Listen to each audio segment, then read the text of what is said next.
I was halfway home when I saw his car. Parked neatly, lights off, outside one house he promised me he'd never step foot in again. He had texted me 10 minutes earlier, running late, overtime. That was the moment I realized I wasn't paranoid. I was being prepared for betrayal. If you've ever trusted someone who smiled while lying straight to your face, hit subscribe. Like this video if you believe silence can be louder than screaming, and stay with me because this story isn't about catching a cheater, it's about what happens when you don't react and let the truth do the damage. I didn't always doubt him. That's the part people don't understand. You don't start a relationship suspicious. You start hopeful. You start believing small things, like the way someone says your name or how they text, "made it home safe." For 2 years, I trusted him, not blindly, not stupidly, but with a quiet confidence that comes from consistency. Or what I thought was consistency. He told me his job was demanding. Late nights, last-minute deadlines. I adjusted my expectations around his schedule. I reheated dinners alone. I learned not to call after 9. "Just a busy season," he'd say, kissing my forehead like a punctuation mark. Until that night. I wasn't looking for anything. I wasn't tracking him. I was driving home from my sister's place, half listening to a podcast, when traffic slowed near a familiar street. And that's when I saw it. His car.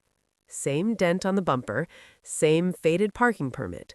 Parked cleanly outside his ex's house. The woman he told me was ancient history. The one he said had issues. The one he promised he'd blocked. My hands went cold before my mind caught up. I pulled over without thinking, just stopped. I checked my phone. 10 minutes ago. Still at work, might be late. I sat there, engine running, heart thudding like it was trying to escape. I didn't cry. I didn't scream. I didn't march to the door. I watched. Lights turned on inside, shadows moved past the window. His silhouette. There it was. Confirmation without confrontation. And something inside me clicked. Not loudly, not dramatically, just a quiet understanding. This wasn't a mistake. This was a pattern I had been edited out of. I drove home. He texted again later, exhausted, heading home now. I replied with one word, "Okay." That night, he came in smelling like her perfume.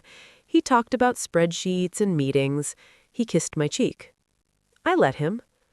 Because here's the thing no one warns you about. The moment you confront a liar, they start rewriting history. So I didn't confront him. I observed. I noticed how his phone tilted away from me, how his work nights synced perfectly with her social media activity, how he grew impatient when I asked normal questions. I didn't accuse. I didn't beg. I didn't fight for attention that should have been automatic. Instead, I paid attention. I remembered small details he'd shared over the years. Joint purchases, shared subscriptions, business paperwork he once asked me to organize because I was better with details. He underestimated me. That was his biggest mistake. I quietly separated my finances, removed my name from shared services, documented timelines, screenshots, dates, patterns. Not for revenge, for clarity. The final straw came 3 weeks later. He told me he'd be working all weekend. I wished him luck, helped him pack his bag. He kissed me and said, "You're amazing for understanding." I smiled. That weekend, I booked a short trip, posted photos, let him believe I was distracted. Monday morning, while he slept beside me, his phone lit up. Her name. No nickname, no disguise. Just truth, finally unfiltered. I didn't open it. I didn't need to. That afternoon, I packed. Not dramatically, not angrily, methodically. When he came home, the apartment felt wrong to him, empty in ways he couldn't name. "Where are you going?" he asked. I looked at him, not with anger, but with distance. "I know about your overtime, and your car, and her house." He laughed first, then panicked. "It's not what you think. She needed closure. You're overreacting." I handed him a folder. Dates, photos, receipts. I didn't raise my voice. I just said, "You lied." Repeatedly. Comfortably. His face changed then. Not guilt. Fear. Because liars aren't afraid of being caught. They're afraid of being exposed accurately. I left. Blocked him everywhere. 3 weeks later, his ex messaged me. She didn't know about me. He had been telling 2 stories, just like he told me. I didn't respond with anger. I sent screenshots. Then, silence. Months passed. Mutual friends reached out. He was confused. He missed me. He didn't understand why I left so cleanly. That was the point. I wasn't leaving chaos. I was leaving consequences.